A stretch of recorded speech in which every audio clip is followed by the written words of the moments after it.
Hello, good evening, welcome all of you in science पाठशाला। Chemical bonding का हमारा chapter number 8 है आज। एक्चुअली 7th लेक्चर तक मैं आप लोग को पढ़ा दिया था कि लुईस डॉट स्ट्रक्चर का कुछ डिफिनीसन क्यों होता है, कैसे होता है, ये बताया था।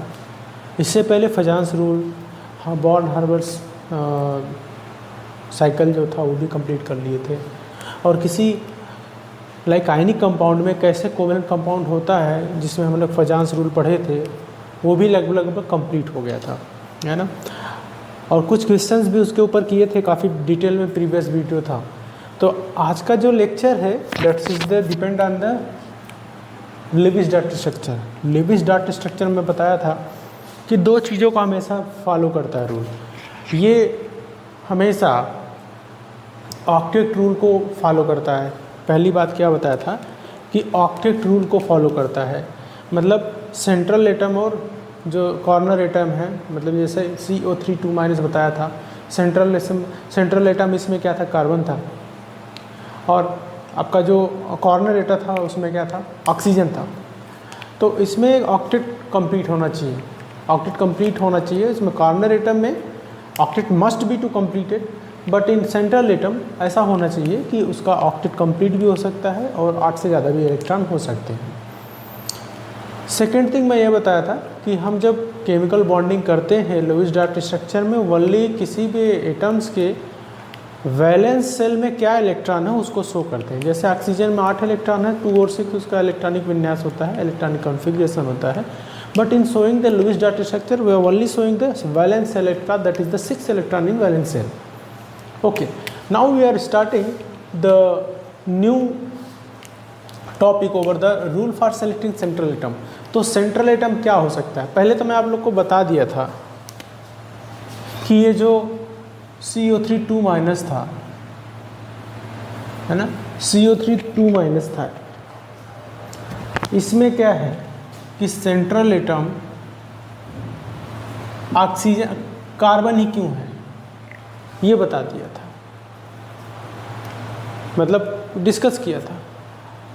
और कार्बन एटम क्यों सेंट्रल एटम है उसका एक रीज़न है, ये रीज़न मैं बताते हुए चलता हूँ।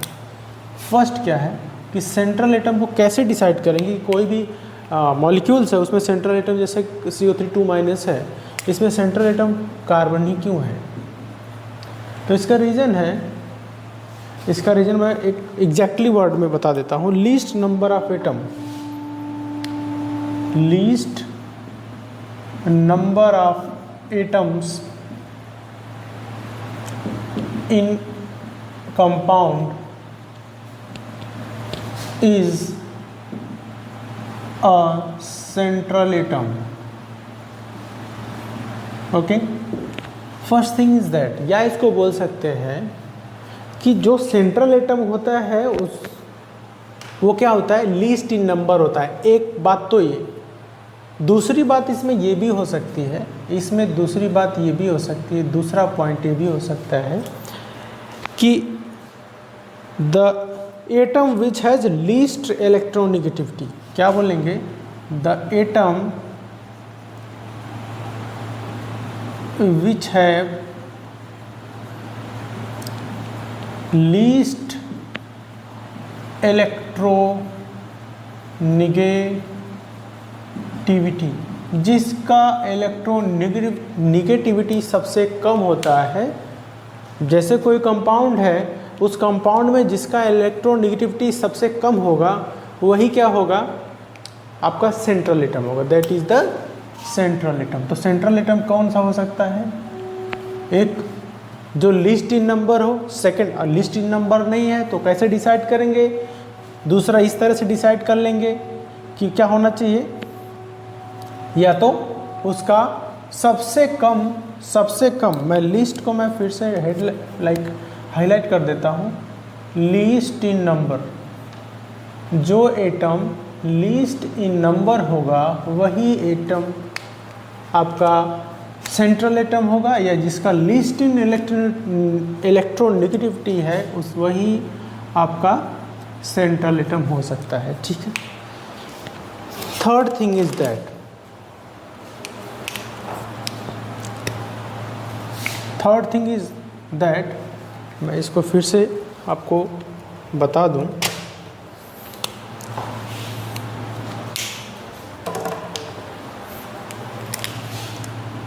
the atom having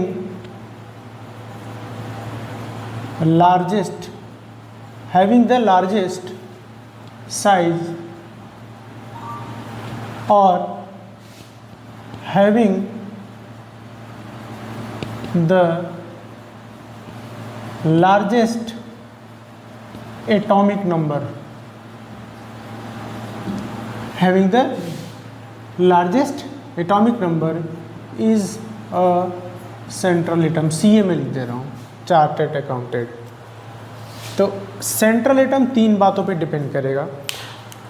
देखो यहाँ पे भी मैं जैसे आपको बता देता हूँ कि लीस्ट इन नंबर होना चाहिए, जैसे H3O में CO3- में C लीस्ट इन नंबर है। The atom which have least electronegativity, सही जाहिर सी बात है, कार्बन का लीस्ट इलेक्ट्रोनेगेटिविटी भी है। The atom having largest size are having the largest atomic number. चलो भाई, दो चीज़ तो सही होगा, जरूरी नहीं है कि तीनों चीज़ ही सही हो, लेकिन हम एक बार देखेंगे। अभी इसमें तो सिंपल था कि जो कम नंबर रहेगा एटम वही रहेगा आपका सेंट्रल एटम, यही बात खत्म हो गई। चीज़ें चेक करते हुए जाएंगे कि कौन सा सेंट्रल एटम हो सकता है। ये तो छोटा सा एग्जांपल है, लेकिन जब बड़े बड़े H3PO4 आएगा, H2SO4 आएगा, तो बड़े बड़े जब एग्जांपल आएंगे तो उसमें सेंट्रल एटम डिसाइड करने में ये सब फार्मूले यूज में होंगे। सेकेंड थिंग, पहला तो मतलब पहला पॉइंट हमारा ये हुआ कि सेंट्रल एटम में क्या क्या हो सकता है, फर्स्ट सेकंड थर्ड, क्या क्या सेंट्रल एटम होता है। दूसरी चीज होता है the atoms fluorine and hydrogen never been, ध्यान रखना, never been a central atom. ध्यान रखना कि क्लोरीन और हाइड्रोजन कभी भी सेंट्रल एटम नहीं हो सकते, ठीक है। क्लोरीन और हाइड्रोजन कभी भी सेंट्रल नहीं हो सकते, but oxygen sulphur, nitrogen phosphorus,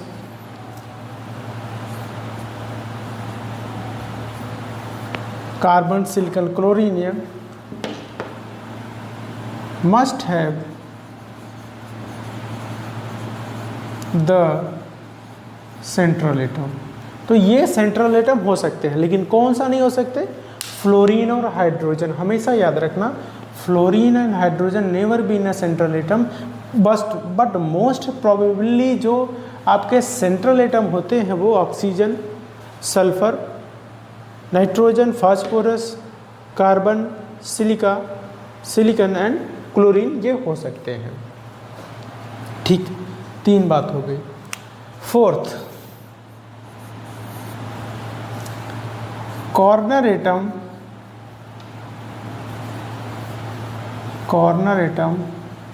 जो कॉर्नर एटम जैसे CO3 में बताया, तो क्या हो सकता है,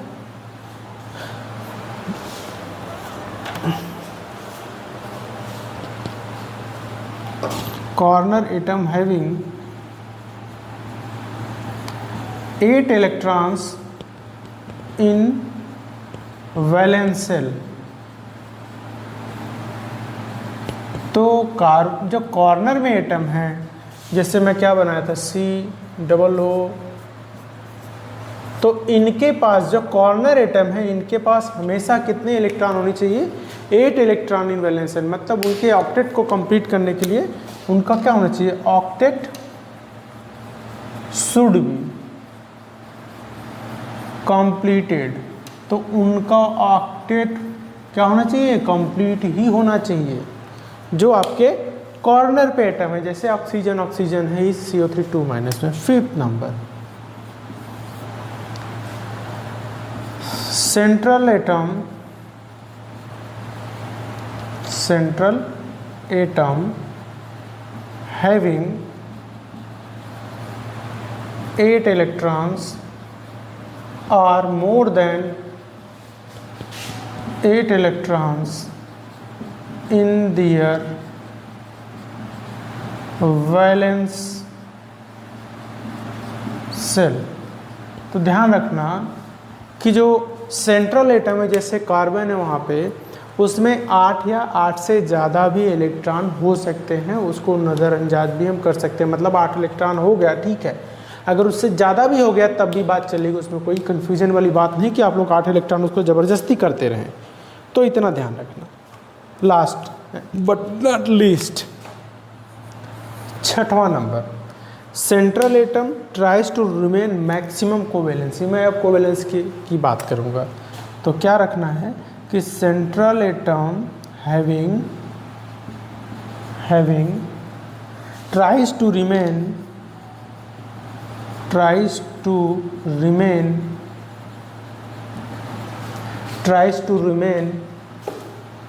मैक्सिमम कोवेलेंसी।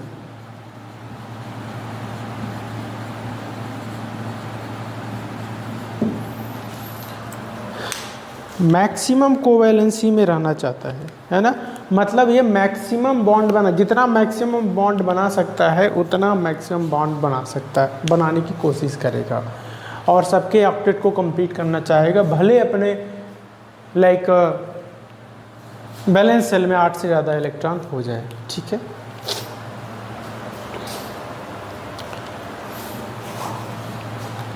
अब कोवैलेंसी का मतलब इसमें क्या होगा, इसका मतलब क्या होगा कि how many electrons has shared by central atom. Covalency का मतलब क्या होगा, how many electrons having shared by central atom। ध्यान रखो क्या होगा कि कोवैलेंसी यहाँ पे क्या है कि how many electrons having shared by central atom. Central atoms के द्वारा मतलब मैक्सिमम जो इलेक्ट्रॉन है अपना क्या करेगा, शेयर कर देगा। सेंट्रल एटम मैक्सिमम अपने इलेक्ट्रॉन्स को क्या कर देगा, शेयर कर देगा। That is the covalency, maximum covalency. या तो लोन पेयर में कर देगा या डबल बॉन्ड या ट्रिपल बॉन्ड बना देगा, या तो शेयर कर देगा या डबल बॉन्ड या ट्रिपल बॉन्ड किसी के साथ, किसी एटम के साथ, कॉर्नर एटम के साथ बना देगा। या शेयर टू क्रिएट बॉन्ड और lone pair, or share to create bond में क्या होगा, या तो डबल बॉन्ड होगा या तो ट्रिपल बॉन्ड होगा। तो share to create bond, double bond and triple bond, और लोन पेयर्स ऑफ इलेक्ट्रॉन्स। तो या तो लोन पेयर बनाएगा, मतलब जो किसी के साथ बॉन्ड ही नहीं बनाएंगे, या एक बॉन्ड बनाएगा, वो डबल बॉन्ड या ट्रिपल बॉन्ड होना चाहिए। तो कोवैलेंसी क्या है कि मैक्सिमम नंबर ऑफ शेयर कर देगा ये अपने इलेक्ट्रॉन्स को, या इलेक्ट्रॉन्स को लोन पेयर में रखेगा, लोन पेयर में नहीं रखेगा तो डबल बॉन्ड या ट्रिपल बॉन्ड बना देगा, ठीक है, किसी के साथ, और उसके ऑक्टेट को मोस्ट प्रोबेबली कंप्लीट कर देगा। ठीक है, तो ये बात हुई हमारी। अब पढ़ते हैं हम कोवैलेंसी के बारे में। कोवैलेंसी के साथ कुछ चीज़ें और भी है, उसको हम लोग पढ़ लेंगे। पहले यहाँ पे अभी कोवैलेंसी ज़रूरी है तो उसको पढ़ लेते हैं कि कोवैलेंसी एक्चुअली 5 चीज़ें हम लोग पढ़े, है ना। 5 चीज़ों के बाद अब नेक्स्ट क्या है कि कोवैलेंसी क्या होती है, किसकी कितनी होती है। भाई यही अगर जैसे क्या है पीरियडिक टेबल में आप लोग को बताया ही हूँ कि कोवैलेंसी होती क्या है, वैलेंसी क्या होती है। ठीक है, valency is other thing, but covalency क्या है, उसका उपनाम है कि कितना किसी एटम के साथ वो शेयर करेगा अपने इलेक्ट्रॉन को। ठीक है, अब जरूरी नहीं है कि जितना आपका वैलेंसी है उतना ही आपका बॉन्ड बनाएगा। जैसे नाइट्रोजन का वैलेंसी 5 है, बट क्या करेगा वो, क्या 5 बनाएगा, नहीं बनाएगा, वो 3-4 ही बनाता है, पेंटावैलेंट होता ही नहीं है वो। तो जैसे मैं अगर बात करूं यहाँ पे एक ऑक्सीजन की बात करूं, ठीक है, मैं यहाँ पे लिखता हूँ एटम, यहाँ पे लिखता हूँ मैक्सिमम कोवैलेंसी,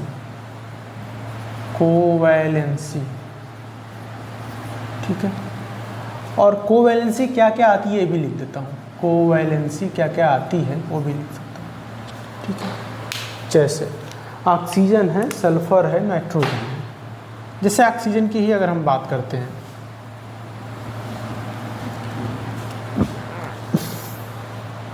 तो मैक्सिमम कोवैलेंसी क्या होता है कि ये मतलब ये कितने बॉन्ड बना सकता है, कितने मैक्सिमम बॉन्ड बना सकता है ना, अपने साथ कितने लोग को जोड़ सकता है। तो इसका मैक्सिमम कोवैलेंसी क्या होती है? 2 होती है। क्या होती है? 2 होती है। मैक्सिमम कोवैलेंसी इज 2, मतलब 2 ही ये बॉन्ड बना सकता है, इससे ज़्यादा बॉन्ड नहीं बना सकता है। उसके बाद होता है सल्फर। सल्फर का कोवैलेंसी क्या होता है? 6 होता है। 6 होता है। सल्फर का कोवैलेंसी क्या होता है? 6 होता है। या तो 6 बॉन्ड बनाएगा, ये क्या करेगा, या तो 6 बॉन्ड बना लेगा, या लोन पेयर बनाएगा। लोन पेयर ऑफ इलेक्ट्रॉन में लिख देता हूँ, ध्यान रखना आप लोग, या तो एक लोन पेयर ऑफ इलेक्ट्रॉन्स बनाएगा, या डबल बॉन्ड और ट्रिपल बॉन्ड बनाएगा। मैं एक तरीका बता रहा हूँ किस तरह से लोन पेयर ये बनाएगा। डबल बॉन्ड ट्रिपल बॉन्ड बनाएगा या बॉन्ड बनाएगा, या तो ये क्या करेगा, 4 बॉन्ड बना लेगा एंड एक लोन पेयर ऑफ इलेक्ट्रॉन बना लेगा। समझ गए? मतलब 4 बॉन्ड बनाएगा और एक लोन पेयर ऑफ इलेक्ट्रॉन। समझ गए ना? सल्फर हो गया। अब आपका होता है नाइट्रोजन। नाइट्रोजन का मैक्सिमम कोवैलेंसी क्या होता है? 5 electron. Maximum covalency is 5। But इसमें क्या होता है, but can create only 4 bond. तो ध्यान रखो, या तो 4 बॉन्ड बना सकता है या 5 नहीं बना सकता, ये ध्यान रखना, या 3 bond and 1 loan pair of electrons. तो ये ध्यान रखना, loan pair of electron LPE में लिख रहा हूँ, ठीक। तो 3 बॉन्ड बना लेगा या एक लोन पेयर बना लेगा, ठीक है, राइट। और ध्यान रखना, नाइट्रोजन नेवर बीन पेंटावैलेंट। ध्यान रखना, पेंटावैलेंट कभी नहीं होता। 5 बॉन्ड कभी नहीं बनाएगा नाइट्रोजन, इतना ध्यान रखना, ठीक है। Next, phosphorus. फास्फोरस भी क्या कर सकता है, इसके पास मैक्सिमम कोवैलेंसी 5 होता है ना, मैक्सिमम कोवैलेंसी 5 होता है। Create 5 bond. तो 5 बॉन्ड ये बना सकता है ना, ध्यान रखना कि 5 बॉन्ड बना सकता है, या 4 बॉन्ड, 3 बॉन्ड बनाए, एक लोन पेयर बनाए, that's depend on the like which compound is there. Phosphorus हो गया। उसके बाद कार्बन की बात करें, जो मैक्सिमम यूज होता है, तो कार्बन का कोवैलेंसी 4 होता है ना। कार्बन का कोवैलेंसी क्या होता है? 4 होता है। तो ये क्या करेगा, कैन क्रिएट 4 बॉन्ड। कितने बॉन्ड बना सकता है? 4। लेकिन नाइट्रोजन का कोवैलेंसी 5 है, लेकिन फिर भी वो कितने बॉन्ड बना सकता है? 4 बना सकता है, या 3 बॉन्ड और एक lone pair. Chlorine covalency 7, can create 7 bond, can create 7 bond, can create 7 bond. तो 7 बॉन्ड बना सकता है क्या? क्लोरीन।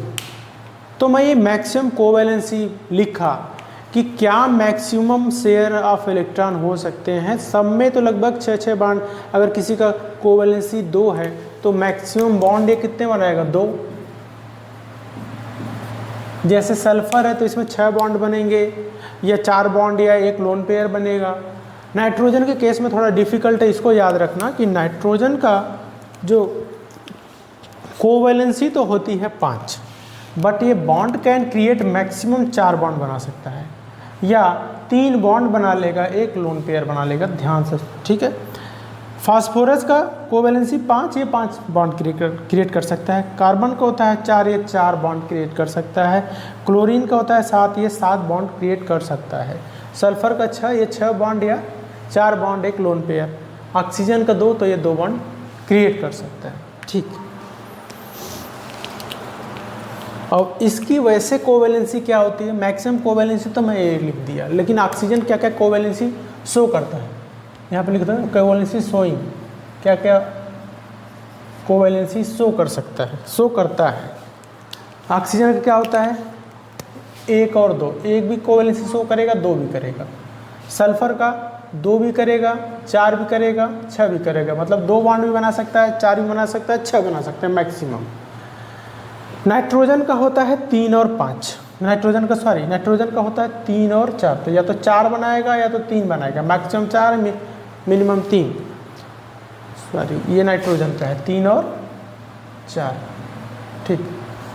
इसके बाद फास्फोरस का होता है, इसका भी होता है 3 और 5। नाइट्रोजन का 3 और 4 ध्यान रखना, फास्फोरस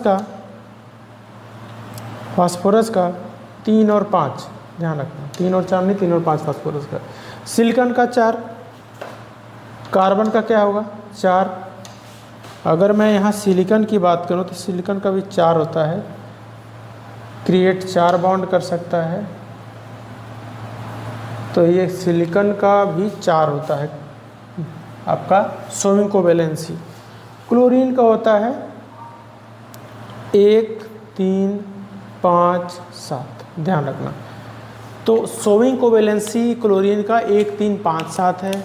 नाइट्रोजन का बहुत ध्यान रखना है 3 या 4, फास्फोरस का 3 और 5, कार्बन एंड सिलिकॉन का 4 और 4, और क्लोरीन का 1, 3, 5 और 7। ये याद रखना, ये मस्ट है, ये याद रखोगे तो आपको बहुत सारे जो क्वेश्चंस रहेंगे वो बहुत ईजिली सॉल्व कर लोगे आप लोग, ठीक है। तो ये हमारा कोवेलेंसी की बात हो गई कि किसकी कोवेलेंसी कितनी होती है और कौन कितना बॉन्ड क्रिएट कर सकता है, ठीक। यहाँ तक बात हुई। अब बात करते हैं कि जो हम डिसाइड कर रहे थे कि किस, जैसे H3O+ है, CO3 2- है। अब इस एटम में जो पॉजिटिव और नेगेटिव चार्ज है वो कहाँ पे लगेंगे, या 2 नेगेटिव चार्ज है, वो 2 नेगेटिव चार्ज कहाँ लगेंगे। अगर 4 एटम्स हैं तो उस किस पे नेगेटिव चार्ज लगेगा, कहाँ पे लगेगा, सेंटर पे लगेगा या आपके कॉर्नर एटम पे लगेगा, तो वो कैसे डिसाइड करेंगे, ठीक है। तो इसमें 5th पॉइंट 6 पॉइंट होता है, if any positive charge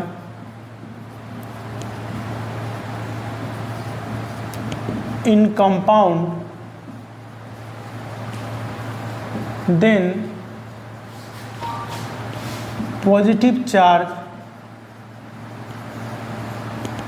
always be on the, ध्यान रखना, सेंट्रल एटम। तो पॉजिटिव चार्ज जो होता है हमेशा किस पे रहता है, Ca, सेंट्रल एटम पे, हमेशा याद रखना। कभी गलती से भी पॉजिटिव चार्ज आप उस एटम पे मत लगा देना जो कॉर्नर पे हो। 7, if any negative charge in compound, then negative charge always be on the corner atom. Corner, ऊपर सेंट्रल एटम लिखा हो, नीचे कॉर्नर एटम। तो negative charge always be on the corner atom and positive charge always in the compounds central atom, right. तो यहाँ तक समझ में आया। लेकिन ऐसा होता है कि जैसे 5 एटम है, 3 नेगेटिव चार्ज है, तो अब वो 5 एटम 3 एटम आएगा कहाँ, है ना। तो उसको कैसे हम पता करेंगे। जैसे मैं तो आपको बता दिया था CO3 2- था, तो आप ऑक्सीजन पे लगा दिए थे, H3O+ था तो O पे लगा दिए थे पॉजिटिव। लेकिन ये तो एक एटम है, मतलब 2 अलग अलग 2 एटम से मिलके बना है बस ये। लेकिन जब 4, 5, 6 से मिलके बनेगा तो वहाँ पे कहाँ पॉजिटिव चार्ज नेगेटिव चार्ज लगाते हुए सोचोगे। तो उसको डिसाइड करने के लिए हमें एक और फार्मूला याद करना है। उसके लिए हमें क्या करना है, कैलकुलेशन। ये तो समझ गए आप, नेगेटिव चार्ज कहाँ लगेगा, पॉजिटिव चार्ज कहाँ लगेगा, ठीक है। लेकिन मैं एक बात कहूँ आपको, जैसे मैं यहीं पे बता देता हूँ कि थोड़ा सा बड़ा एग्जांपल लें तो आपको समझ में आएगा।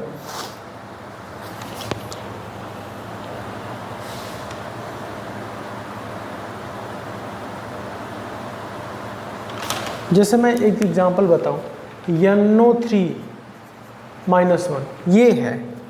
अब मैं n समझ लो बता दूं, ये सारे अब एक एक बॉन्ड अभी बना दिया, ठीक है, ये इस तरह से मैं बना दिया।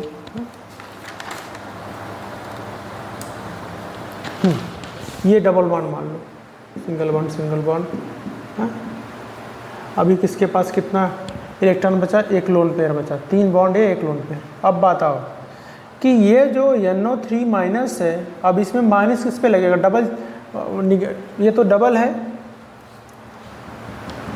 क्या बोलते हैं, डबल बॉन्ड है। डबल बॉन्ड के साथ तो निगेटिव चार्ज कभी आएगा नहीं। हाँ, तो बट ये निगेटिव चार्ज अब आएगा कहाँ जाएगा?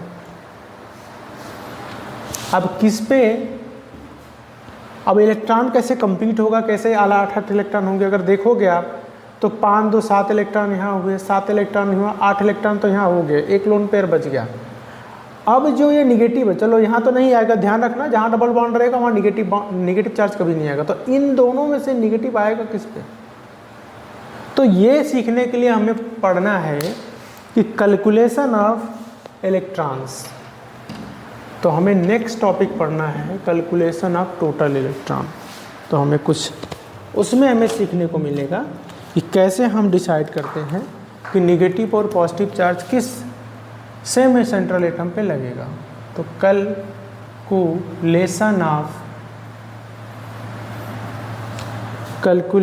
ऑफ इलेक्ट्रॉन्स, इसमें क्या है? पहला टोटल इलेक्ट्रॉन्स। टोटल इलेक्ट्रॉन्स को हम लोग रिप्रेजेंट करेंगे QT से। किससे? QT से। तो टोटल इलेक्ट्रॉन्स का फॉर्मूला है valence electrons of the atoms. ध्यान रखना, क्या याद रखना है? Valence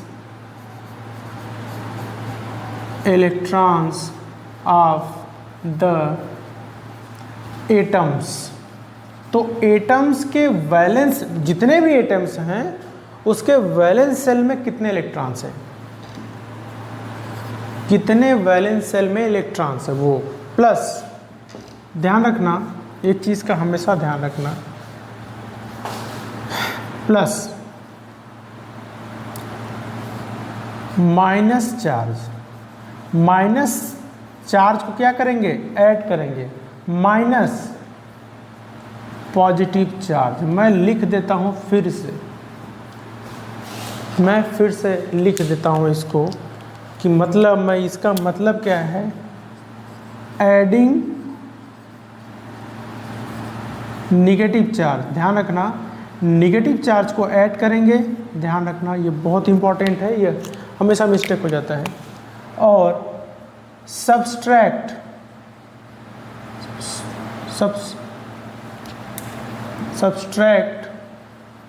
the positive charge. तो पॉजिटिव चार्ज को क्या करेंगे? सब्सट्रैक्ट करेंगे। तो ध्यान रखना, निगेटिव चार्ज को हम क्या करेंगे? ऐड करेंगे, और पॉजिटिव चार्ज के एटम्स को हम लोग क्या करेंगे? सब्सट्रैक्ट मतलब माइनस करेंगे। ठीक, ये हो गया हमारे total number of electrons. First formula is that. Second one हम देखेंगे bond pair of electrons. Second one is bond pairs of electrons. मतलब बॉन्डिंग में कितने इलेक्ट्रॉन्स है वो हमें से वर्क करना। तो उसमें क्या होता है? 2 into number of bonds. Simple formula है 2 इंटू नंबर ऑफ बॉन्ड्स। तो कितने बॉन्ड्स हैं उसमें 2 का मल्टीप्लाई कर दो, that is the sufficient for bond pairs of electrons. Bond में कितने इलेक्ट्रॉन्स हैं वो हमें पता चल जाएगा। Third but very important, loan pairs of electrons. अब हमें क्या करना है कि जिन इलेक्ट्रॉन का पेयरिंग नहीं हुआ है वो इलेक्ट्रॉन कितने हैं, इलेक्ट्रॉन कितने हैं जिनका हमें मतलब पेयरिंग नहीं हुआ है। जैसे मैं NO3 माइनस में बता रहा था, NO3 माइनस में 2 इलेक्ट्रॉन ऐसे थे जो नॉन पेयरिंग, मतलब एक पेयर ऐसा है जो नॉन पेयरिंग में है, बाकी सब पेयरिंग में है। तो वो कैसे निकालेंगे? अरे भाई जितने बॉन्ड बना है और जितने इलेक्ट्रॉन्स थे टोटल वैलेंस शेल में, उसमें से माइनस कर दो, दैट इज सफिशिएंट। तो हमें कैसे पता चलेगा कि वो इलेक्ट्रॉन जो लोन पेयर है? तो क्या करेंगे, जो टोटल इलेक्ट्रॉन है उसमें से माइनस कर देंगे कितने बॉन्ड में इलेक्ट्रॉन युक्त हुए हैं, पता चल जाएगा। तो क्या होगा, इसको मैं बॉन्ड पेयर ऑफ इलेक्ट्रॉन्स को BPE से लिख देता हूँ, आप लोग को आसानी रहेगी, बार बार ये सब चीज़ें बड़ा लिखने की ज़रूरत नहीं। BPE है ना, BPE equal to 2 into number of bonds, ठीक। सेकेंड, और इसको डायरेक्ट QT लिखो, QT equal to valence shell electrons plus negative charge plus negative charge minus positive charge. Simple formula हो गया। और लोन पेयर ऑफ इलेक्ट्रॉन्स को हम लोग शॉर्टकट में लिख सकते हैं L.PE, loan pair of electrons. तो इसको लिख सकते हैं QT, total number of electrons, minus B.P.T। Loan pair of electrons का फार्मूला क्या है? Total electrons minus bond pair of electrons, ठीक है, ये फार्मूला होता है। तो इन चीज़ों पे हमें पता चल जाएगा कि कितने लोन पेयर में हैं और कितने लोन पेयर में नहीं हैं। अब हमेशा पूछता है कि लोन पेयर का यूज़ क्या है, तो लोन पेयर 2 चीज़ों में काम आ सकता है, या तो किसी के साथ ये डबल बॉन्ड या ट्रिपल बॉन्ड बना लेगा, या ये लोन पेयर है तो लोन पेयर ही रहेगा, ठीक है। 2 काम में काम है।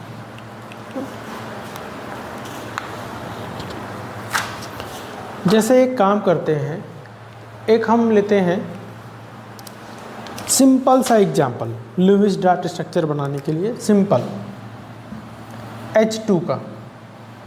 अब इसको बनाएंगे कैसे, देखो H2 है मतलब 2 हाइड्रोजन है, हाइड्रोजन का मॉलिक्यूल्स है H। लास्ट सेल में कितने इलेक्ट्रॉन? एक और एक। अब इसमें तो सेंट्रल एटम खोजना नहीं है, बात ही खत्म। अब अगर इलेक्ट्रॉन्स के लास्ट सेल ही पहला सेल है, 2 इलेक्ट्रॉन हो तो उसका ऑक्टेट कंप्लीट हो जाता है। तो ये तो इस तरह से बना लिया, क्या बॉन्ड बना लिया है ना, इस तरह से बॉन्ड बनाया और इनके ऑक्टेट का कंप्लीशन हो गया, ये बन गया इसका लुईस डॉट स्ट्रक्चर। ये किस तरह से बना कि अगर हम लोग टोटल इलेक्ट्रॉन निकाल लें QT, तो QT बराबर क्या था? Valence electrons of the atoms, valence electrons of the atoms. तो कैसे निकाल रहे थे? ये हाइड्रोजन 1 है, हाइड्रोजन का ये एटम ना 2 इंटू 1, तो टोटल इलेक्ट्रॉन कितने हो गए? 2। क्या बताया था? Valence electrons of the atom कितना हो गया? 2 इंटू 1, तो 2 इलेक्ट्रॉन हो गया ना भाई। Second thing, negative charge positive charge है ही नहीं। अब हमें क्या निकालना है? Bond pair of electron BPE। तो BPE इक्वल टू क्या है? 2 इंटू नंबर ऑफ बॉन्ड, तो 2 इंटू नंबर ऑफ बॉन्ड क्या है? एक ही है, एक ही बॉन्ड है, तो यहाँ पे बॉन्ड पेयर ऑफ इलेक्ट्रॉन कितने हो गए? 2 हो गए, right. Third thing is loan pair of electron LPE। तो लोन पेयर ऑफ इलेक्ट्रॉन क्या था? Total electrons minus bond pair of electron, तो 2 माइनस 2 तो 0। तो इसलिए यहाँ पे bond pair, lone pair, total electron सब निकल गया। तो इसमें लोन पेयर है ही नहीं, इसलिए यहाँ पे लोन पेयर हमें लिखना ही नहीं है, ठीक है। एक तो मैं बस कैलकुलेशन बता रहा हूँ कि किस तरह से कैलकुलेट करेंगे, सिंपल टू सिंपल चलते हैं ना, फिर चलते हैं हार्ड पे। ये मैं इरेज कर दूँ, ये सब चीज़ें तो आपको लगभग रिमाइंड हो गई होंगी, है ना। एग्जाम्पल भी करा दिया इसके ऊपर। अब चलते हैं O2, O3 ये सब चीज़ों के बारे में देखते हैं, है ना।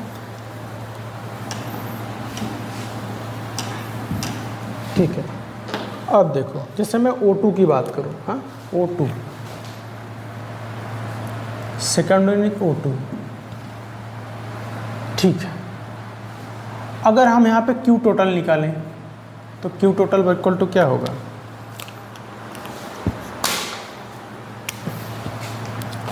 दो एटम है तो 2 into valence shell of electron कितने हैं, 6 हैं भाई, एक में 6 है बाहर में, तो 2 में 12 रहेगा, तो 12 इलेक्ट्रॉन मतलब टोटल। समझ में आ रहा है ना आप लोग को? अगर जहाँ भी डाउट हो तुरंत मुझे पूछो आप लोग। 2 into valence shell of electron, भाई 2 एटम है तो 2 इंटू 6, राइट। अब मतलब ये इस तरह से बना, ठीक, इस तरह से बन गया।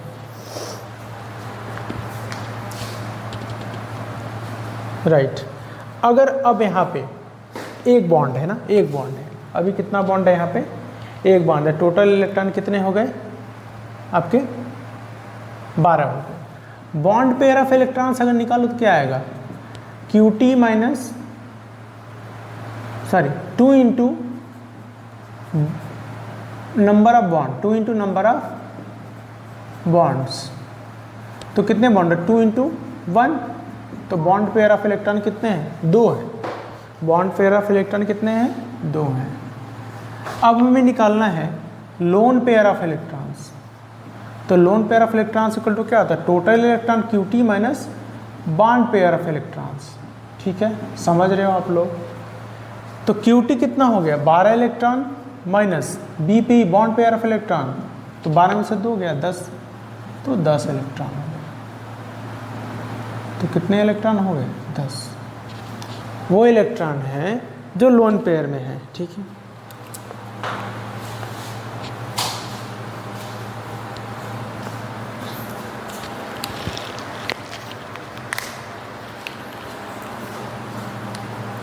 ठीक, लोन पेयर ऑफ इलेक्ट्रॉन हो गया। देखो जैसे एक इसमें कितने इलेक्ट्रॉन है, 6, वैलेंस शेल में इसमें कितने इलेक्ट्रॉन है, 6 हैं।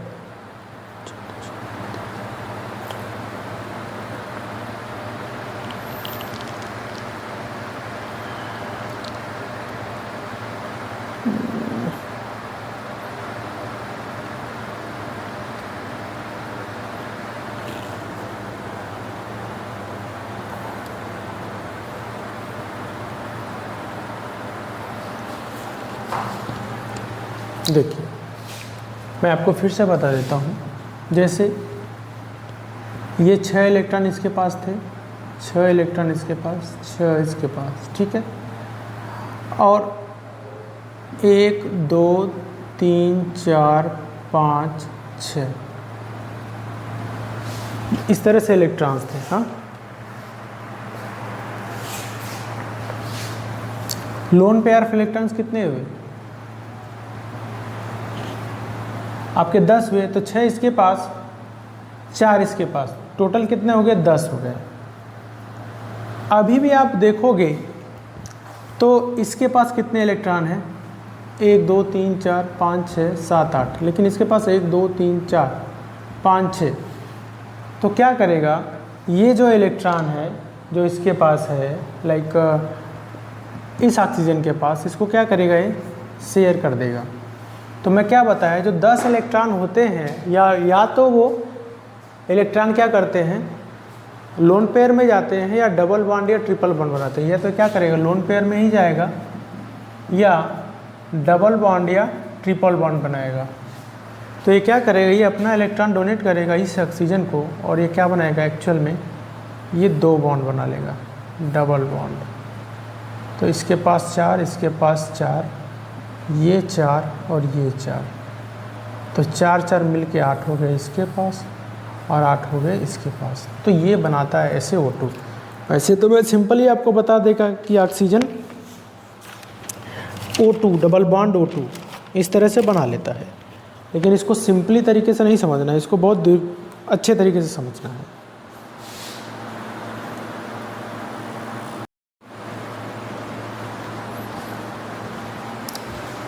O2 का अगर नहीं समझ में आया आप लोग को, तो एक बार फिर से मैं अभी नेक्स्ट क्लास में फिर से समझा दूंगा, ठीक है। थोड़ा डाउट हो गया, क्योंकि एक ही चीज़ को अगर बार बार रिमाइंड करो, अगर वो डाउट में हो तो फिर वो डाउट क्लियर भी नहीं होता। तो मैं नेक्स्ट क्लास में इसको फिर से समझा दूंगा। नेक्स्ट देख लेते हैं H3O+।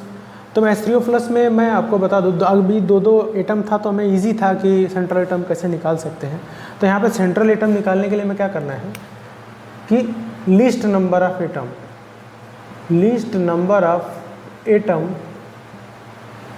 Is central atom. ठीक है, तो लिस्ट नंबर यहाँ पे क्या है, ऑक्सीजन H हो गया, H हो गया, H हो गया, पहले सिंगल बॉन्ड बना लिया। ठीक, फर्स्ट बॉन्ड तो ये हो गया, list number atom is central atom that is the oxygen, या जिसकी इलेक्ट्रोनेगेटिविटी सबसे ज़्यादा हो, या साइज जिसकी सबसे ज़्यादा हो, या जिसका एटॉमिक नंबर सबसे ज़्यादा हो। Second thing, total number of electron हमें निकालना है। तो कैसे निकालते थे, वैलेंस शेल ऑफ इलेक्ट्रॉन। तो पहले ऑक्सीजन में कितने इलेक्ट्रॉन, 6, उसके बाद हाइड्रोजन 3×1। तीसरा मैं बताया था कि पॉजिटिव चार्ज को सब्सट्रैक्ट करेंगे, नेगेटिव चार्ज को ऐड करेंगे। तो सब्सट्रैक्ट क्या करेंगे, 1, क्योंकि 1 पॉजिटिव चार्ज है। तो ये टोटल इलेक्ट्रॉन कितना हो गया, 6 + 3 - 1, तो कितने हो गए, 8 इलेक्ट्रॉन। तो टोटल नंबर ऑफ इलेक्ट्रॉन कितने हुए, 8। चलो भैया 8 इलेक्ट्रॉन हमें पता चल गया। थर्ड थिंग क्या करेंगे कि बॉन्ड पेयर ऑफ इलेक्ट्रॉन निकालेंगे। तो बॉन्ड पेयर ऑफ इलेक्ट्रॉन कितने होंगे, 2 × number of bond, 2 × number of bonds.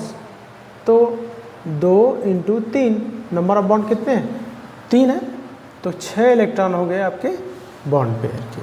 Fourth one, अब मैं स्टेप बाय स्टेप इसमें भी करूँगा तो आपको समझ में आ जाएगा। स्टेप फोर्थ, इसमें हमें करना है, बहुत सिंपल सी चीज़ है, थोड़ा डाउट हो गया, मैं नेक्स्ट क्लास में बता दूंगा। Bond pair, loan pair of electron, तो QT minus bond pair of electron, तो जितना बॉन्डिंग में भाग नहीं लिया टोटल इलेक्ट्रॉन में से घटा देंगे, आ जाएगा आपका लोन पेयर ऑफ इलेक्ट्रॉन। तो 8 electron - 6 electron, that is 2 electron ऐसे हैं जो आपके बॉन्ड में ही नहीं है, तो that is the loan pair of electrons. तो 8 - 6 दैट इज़ 2 इलेक्ट्रॉन। तो 2 इलेक्ट्रॉन आपके ऐसे हैं जो आपके क्या हैं, बॉन्ड में ही नहीं है। बाकी तो जो इलेक्ट्रॉन हैं आपके वो किस में आएंगे, बॉन्ड में आएंगे। तो 6 इलेक्ट्रॉन यहाँ पे देख लो, तो बॉन्ड पेयर में कितने इलेक्ट्रॉन हैं, 2, 2, 4, 2, 6 हो गया। लोन पेयर ऑफ इलेक्ट्रॉन कितने हैं, तो 8 - 6, तो टोटल इलेक्ट्रॉन देखो 6, 2, 8 इलेक्ट्रॉन, देख लो ना, 6 बॉन्ड में, 1 lone pair, that is the 8 electron. Loan pair of electron 8 electron - 6 electron, that is the 2 electron, that is the loan pair of electron, ये bonding electron. अब एक चीज़ ध्यान रखना है, fifth thing, positive charge always on central atom. ध्यान रखना, central atom के ऊपर हमेशा पॉजिटिव चार्ज आएगा तो O के ऊपर ये पॉजिटिव चार्ज आ जाएगी, तो इतना ध्यान रखना। तो इस तरह से हम H3O+ का स्ट्रक्चर बना दिए। अब नेक्स्ट जो आएगा हमें पढ़ने के लिए कि वो किस तरह से हम डिसाइड करेंगे कि चार्ज कहाँ पे आएगा। जैसे NO3 का बताया था, ये H3O का हो गया। स्टेप बाय स्टेप करेंगे तो हमें ज़्यादा चीज़ें समझ में आएंगी, है ना। हाँ में बात नहीं करनी अभी, हाँ ठीक है। नेक्स्ट है फिफ्थ, NH4+। तो सेंट्रल एटम पहले देखना है हमें। तो सेंट्रल एटम के लिए मैं क्या बताया था कि लिस्ट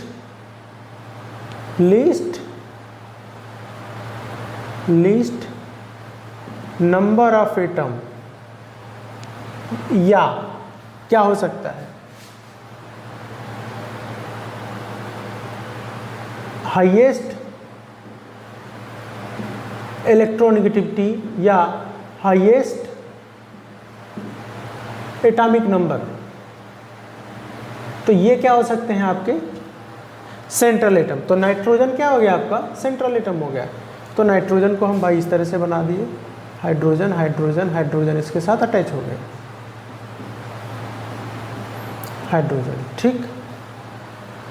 यह भी बताया था कि हाइड्रोजन हमेशा आपका या तो 4 बॉन्ड बनाएगा या 3 बॉन्ड एक लोन पेयर बनाएगा, तो मैक्सिमम ये बना सकता है। कोवैलेंसी 5 होती है लेकिन बॉन्ड जो बनाएगा 4 मैक्सिमम।